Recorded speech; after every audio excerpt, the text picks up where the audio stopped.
ওর থেকে দ্বিগুণ আনন্দ আমি তোমাকে দেব।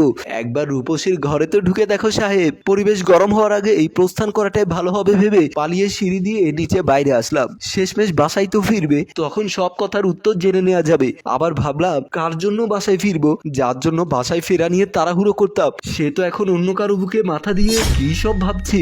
হাতে থাকা ব্যাগটা রাগ ভারে ছুঁড়ে মারলাম, তারপর সোজা বাসায় রওনা দিলাম। দরজার সামনে এসে একবার কলিং বেল চাপলাম। ধুর, কলিং বেল চাপছি কেন আমি, ভেতরে তো নীলা নেই, তাহলে দরজা খুলবে কে? প্যান্টের পকেট হাতড়িয়ে চাবিটা খুঁজছি, হঠাৎ করে দরজা লক খুলে ভেতর থেকে পরিচিত কণ্ঠে বলে উঠলো, আজকে এত তাড়াতাড়ি ফিরে এলে যে, জরুরি কোনো মিটিং টিটিং ছিল নাকি?